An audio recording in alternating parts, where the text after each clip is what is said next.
Hello everyone, নিঝুম সন্ধ্যায় আপনাদের সবাইকে স্বাগতম। কাছে এবং দূরের যে যেখান থেকে আমার ভিডিওটা দেখছেন, আশা করি সবাই সুস্থ আছেন, ভালো আছেন। আমরাও সুস্থ আছি, ভালো আছি।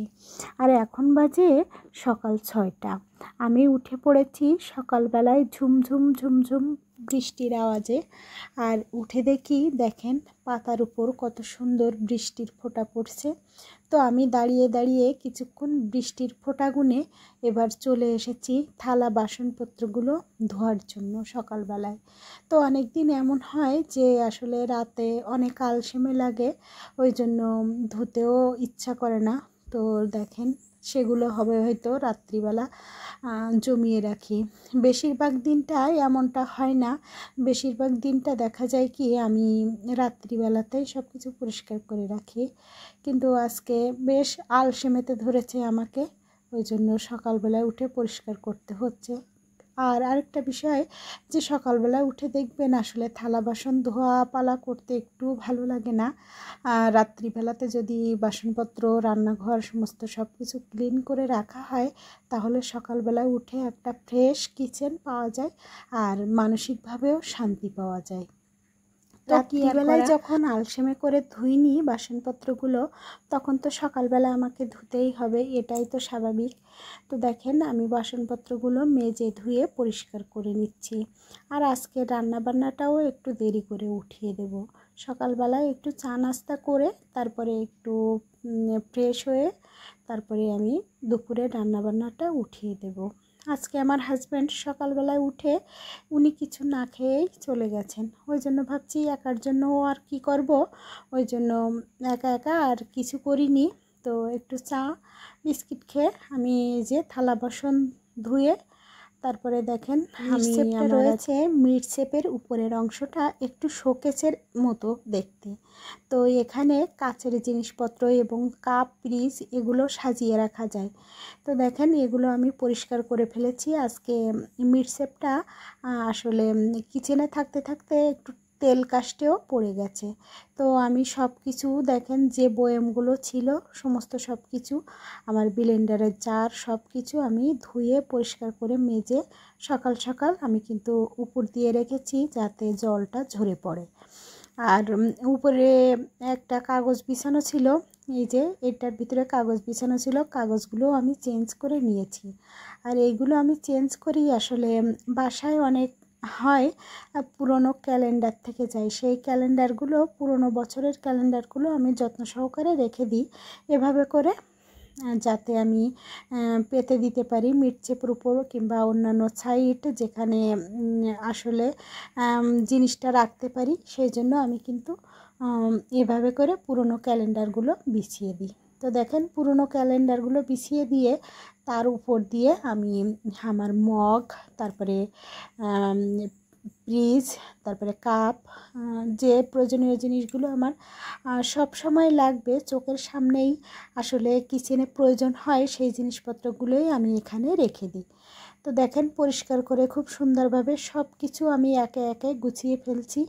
আর এখানে আমি জল ঝরানোর জন্য যে জিনিসপত্রগুলো উপর দিয়ে রেখেছিলাম সবগুলোর জল ঝরে গেছে, আমি একে একে মুছে নিয়ে তারপরে কিন্তু এই মিটশেপের অংশটাই ঢুকিয়ে দিচ্ছি। তো এর সামনে যে কাজটা ছিল সেই কাজটা আসলে ভেঙে গেছে। আমরা যখন খুলনা থেকে পোস্টিং হয়ে এখানে আসি তখন কিন্তু আনতে গিয়ে আনার সময় লেবাররা কাজটা কোনো কারণে ভেঙে ফেলেছিলেন।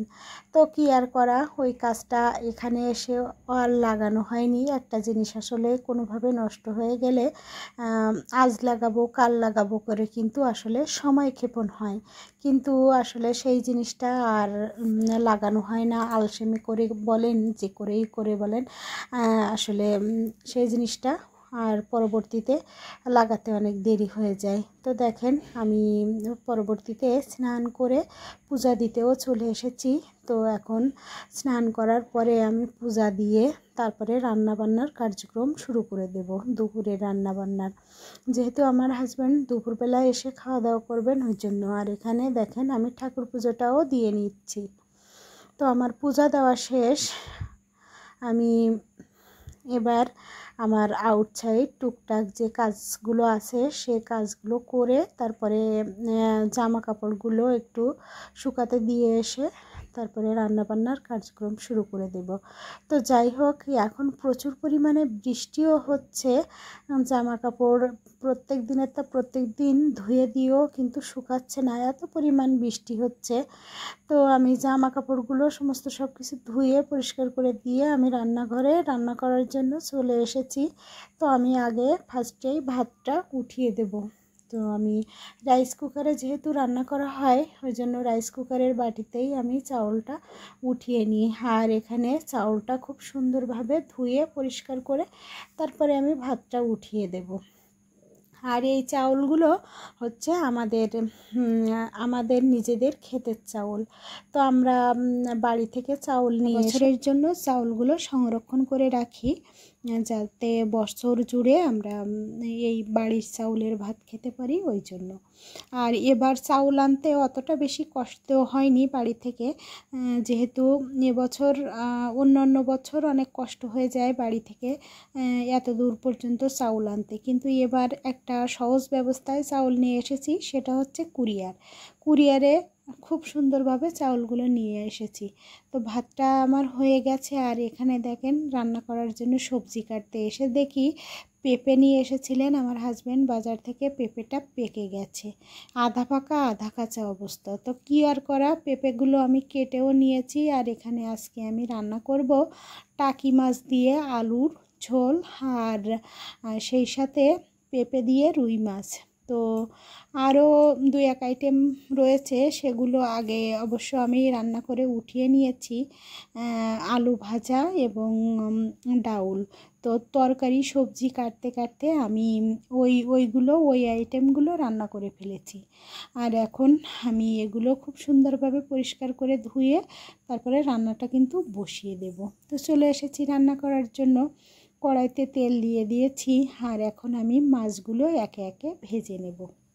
আর টাকি মাছগুলো যেহেতু একটু গায়ে নালাটা বেশি জড়ানো থাকে, ওই জন্য কিন্তু খুব সুন্দরভাবে ভেজে নিতে হয়, যাতে গায়ের যে কালো কালো অংশটুকু ওগুলো আসলে দেখতে ভালো লাগে না। অবশ্য আমি টাকি মাছ খাই না, আমার হাজব্যান্ডের অনেক পছন্দ। ওই জন্য আমি যখন বাড়ি থেকে এসেছিলাম, মানে বাবার বাড়ি থেকে এসেছিলাম, তখন আমার মা মানে আমার হাজব্যান্ডের জন্য এই টাকি মাছগুলো আমাদের বাড়ির ঘেরের টাকি মাছ এগুলো দিয়ে দিয়েছিলেন। উনি যেহেতু এই মাছগুলো খেতে পছন্দ করেন, আর উনি যে মাছগুলো যে সবজিগুলো খেতে পছন্দ করেন, আমি আসার সময় আমার মা চেষ্টা করেন সমস্ত সব কিছু অল্প অল্প পরিসরেও দিয়ে দেওয়ার জন্য। এখানে মাছগুলো আমার ভাজা হয়ে গেছে, আমি মাছগুলো উঠিয়ে নিচ্ছি। আর পেঁপে যেহেতু একটু জলজ সবজি, ওই জন্য এর ভিতরে আমি পেঁয়াজ বাটাটা একটু কম ব্যবহার করার চেষ্টা করি, ব্যবহার করিই না। শুধু একটু রসুন কুচি কুচি করে দিয়ে কাঁচামরিচ শুকনো মরিচ একসাথে কষিয়ে তার ভিতরে পেঁপেটা দিয়ে দিয়েছি, যাতে খুব সুন্দরভাবে পেঁপেটা আমি কষিয়ে নিতে পারি। তো ঢাকা দিয়ে দিয়ে আমি পেঁপেটা কষিয়ে নেব। আর এভাবে করে পেঁপে কষিয়ে রান্না করলে বেশি মজা লাগে। তো অপর সাইডে আরেকটা চুলায় আমি দিয়ে দিয়েছি তেল কড়াইয়ের ভিতরে। আর মাছগুলো টাকি মাছগুলো আমি এই কড়াইটাতেই রান্না করব। যেহেতু আমার আগের থেকে মাছগুলো ভেজে নেওয়া হয়ে গেছে, আমি কড়াইতে জিরা ফোড়ন দিয়ে তারপরে পেঁয়াজ রসুন আদা বাটা জিরা বাটা তারপরে শুকনো মরিচ কাঁচামরিচ সব একসাথে ব্লেন্ডারে পেস্ট করে তারপরে কিন্তু মশলাটা তৈরি করে নিয়েছি। তো এখানে মশলাটা সুন্দরভাবে কষিয়ে তারপরে আমি আলুগুলো দিয়ে দেব। আলুগুলো দিয়ে দিয়েছি। এবার আলু দেওয়ার পরে আলুগুলো আমি সুন্দরভাবে কষিয়ে নেব। যতক্ষণ না পর্যন্ত মশলা থেকে তেল বের হয়ে যায় ততক্ষণ পর্যন্ত আমি আলুগুলো খুব সুন্দরভাবে কষিয়ে নেব। এখানে ঢাকা দিয়ে দিয়েছি, ঢাকা দিয়ে আমি অপর সাইডে চলে এসেছি। আসলে পেঁপেটা বসিয়ে দিয়েছিলাম, সেই পেঁপেটা দেখেন, পেঁপেটা কিন্তু অর্ধেক সিদ্ধ হয়ে গেছে আমার। আর পেঁপেতে ঠান্ডা জল দিলে কিন্তু পেঁপেটা সিদ্ধ হতে একটু দেরি হয়, ওই জন্য আমি একটু উষ্ণ গরম জল পেঁপের ভিতরে দিয়ে দিচ্ছি, যাতে পেঁপেটা দ্রুত সিদ্ধ হয়ে যায়। আর পেঁপে, কচু এই টাইপের তরকারিগুলো আসলে একটু গরম জল ব্যবহার করার চেষ্টা করবেন রান্নার সময়, তাহলে দেখবেন দ্রুত সিদ্ধ হয়ে গেছে, না হলে কিন্তু এগুলো সিদ্ধ হতে চায় না। তো এখানে আমার রুই মাছ দিয়ে পেঁপের তরকারিটাও হয়ে গেছে, এদিকে দেখেন টাকি মাছ দিয়ে আলুর তরকারিটাও প্রায় হয়ে গেছে, কিন্তু কড়াইটা থেকে উতলে পড়ছে। আমি অন্য কড়াইতে একটু দিয়ে দেব, অন্য একটা কড়াইতে এই টাকি মাছের তরকারিটা বসিয়ে দেব। এই কড়াইতে ভালো হচ্ছে না, ওই জন্য তো আমি ওই কড়াইটা থেকে চেঞ্জ করে এই কড়াইয়ের ভিতরে দিয়ে দিয়েছি। আর কিছুক্ষণ পরে দেখেন আমার টাকি মাছের তরকারিটাও রান্না হয়ে গেছে। আমি কিছু জিরা এবং গরম মশলার গুঁড়া আমি শুকনো খোলায় টেলে তারপরে ভেজে গুঁড়া করে বক্সে ভরে রাখি, সেগুলোই রান্নার শেষে ব্যবহার করি। আর এখানে দেখেন আমার রান্না বান্না হয়ে গেছে। এখানে রয়েছে আলু ভাজা,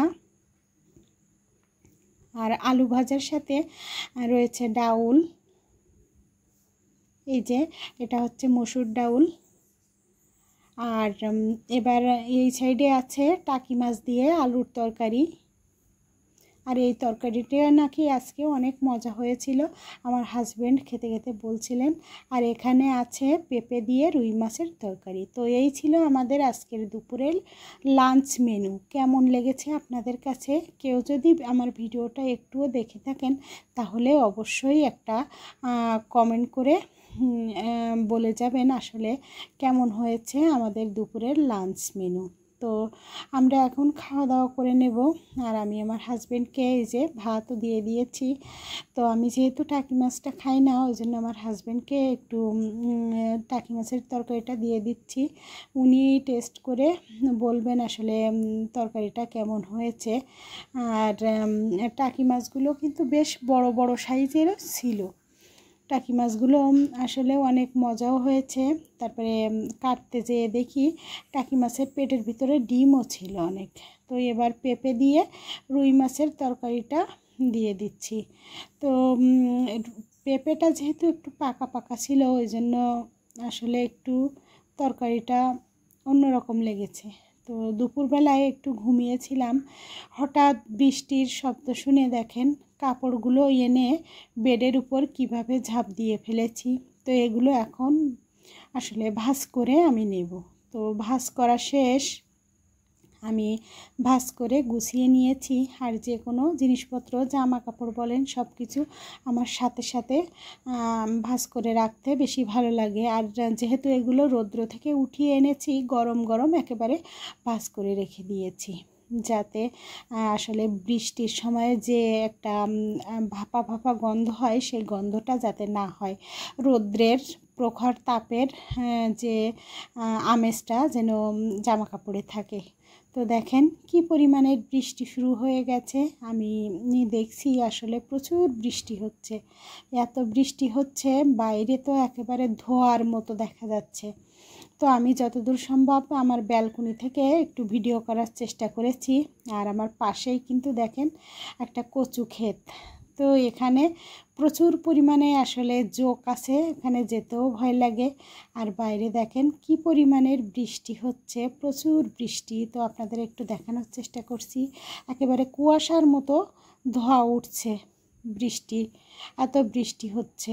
তো এখন প্রায় সন্ধ্যা হয়ে যাওয়ার মতো অবস্থা, তারপরেও বৃষ্টি হচ্ছে। আসলে প্রত্যেক দিনই এত পরিমাণে বৃষ্টি, তো এই বৃষ্টির হাত থেকে জানি না কবে রেহাই পাবো। আর ভালো লাগছে না, বৃষ্টি মাঝে মাঝে হলে ভালো লাগে, কিন্তু প্রত্যেক দিন সব সময় এভাবে অল টাইম বৃষ্টি হলে ভালো লাগে না। আর এখন সন্ধ্যা হয়েও গিয়েছে, আমি সন্ধ্যা বাতিটাও দিয়ে তারপরে সন্ধ্যার একটু নাস্তা করতেও বসে গেছি। হচ্ছে বৃষ্টি, আর দেখেন এখন সন্ধ্যাও হয়ে গেছে, মন চাইছে কিছু একটা খেতে। তো এখন এতটা অলসতা লাগছে যে কিছু যে তৈরি করব সেটাও ইচ্ছা করছে না। তো সন্ধ্যাবেলায় ঘরে ছিল কিছু আম, বড় বড় সাইজের আম নিয়ে আসা হয়েছিল, সেই আমগুলোই কেটে এখন খাচ্ছি দুজনে মিলে। তো আজকের ভিডিওটা আর কন্টিনিউ করছি না। আমার ভিডিওটা আপনাদের কাছে কেমন লেগেছে, যদি ভালো লেগে থাকে তাহলে অবশ্যই লাইক কমেন্ট শেয়ার করে আমার নতুন বন্ধু হয়ে আমার সাথে থেকে যেতে পারেন। আজকের মতো এই পর্যন্ত। সবাই সুস্থ থাকবেন, ভালো থাকবেন। দেখা হবে পরবর্তী কোনো ভিডিওতে। যদি এখনো পর্যন্ত কেউ কন্টিনিউ করে থাকেন তাহলে প্লিজ একটা লাইক দিয়ে যাবেন। তো আজকের মতো এই পর্যন্ত। সবাই সুস্থ থাকবেন, ভালো থাকবেন। দেখা হবে পরবর্তী কোনো ভিডিওতে। ধন্যবাদ সবাইকে।